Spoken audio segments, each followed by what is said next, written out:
பொருளை தப்பிதம் செய்து கொண்டு பேசுவது. ஆக இதற்கு சரியான பொருள்தான் என்ன? என்ன? பெண்புத்தி பின் வருவனவற்றை யோசித்து விட்டு சொல்லும் புத்தி என்பதைத்தான் பெண்புத்தி பின்முத்தி என்றார்கள். பெண்கள் இப்போதுமே எந்த ஒரு விடயமாக இருந்தாலும் அதன் பின்விளைவுகளை ஆராய்ந்தே முடிவுகள் எடுப்பார்கள். கல்வியாகட்டும், காதலாகட்டும், குடும்பமாகட்டும், தான் சார்ந்த முடிவாகட்டும், தன்னை சார்ந்தவர்கள் சம்பந்தப்பட்ட முடிவாகட்டும், எந்த பிரச்சனை நடந்தாலும் தான் எடுக்கும் முடிவு எந்த அளவு விளைவுகளை தரும் என்பதை யோசித்து விட்டு அதற்கு தகுந்தது போன்ற முடிவைத்தான் அவளின் புத்தி சொல்லும். ஆனால் இதனை நாம் எப்படி புரிந்து கொண்டிருக்கிறோம் என்பதை நான் சொல்ல தேவையில்லை, உங்களுக்கே தெரியும். பெண்களை உயர்த்தி சொல்லப்பட்ட ஒரு பழமொழியை தவறாக புரிந்து கொண்டு பேதமை என்பது மாதற்கு அணிதலம், அறியாமை தான் பெண்ணுக்கு அழகு என்று தவறாக புரிந்து கொண்டிருக்கிறோம். அதைத்தான் ஒரு ஆன்மீக கதை ஒன்று அழகாக சொல்லுகிறது. அசோகவனத்தில் சீதை இருக்கும் பொழுது அங்கிருந்த அரகிகளிடம் தப்பித்து வருவதற்கு சீதையால் முடியாமல் இல்ல.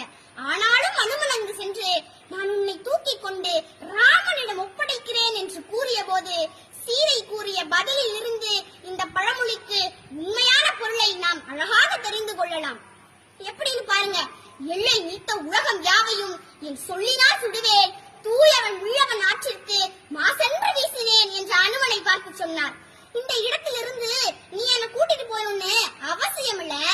வில்லவன் ஆற்றிற்கு, அதாவது வெள்போரில் சிறந்தவனாக விளங்கிய ராமனுக்கு அது கேவலம். ராமன் போய் கூட்டிட்டு வராம அவளா தப்பித்து வந்தாள் என்று மற்றவர்கள் சொல்லக்கூடாது. என்னுடைய கணவன் வந்து கூட்டிட்டு போனாதான் எனக்கு பெருமை. ஆகவே விழவன் ஆற்றிற்கு மாசு விளைவிக்க விரும்பவில்லை என்று சொன்னார். அக்கினி குஞ்சொன்று கண்டேன், அதை எங்கொரு காட்டில் பொந்திட வைத்தேன், விருந்து தணிந்தது காடு. ஆம், பெண்களின் புத்தியும் அக்கினி குஞ்சுதான்.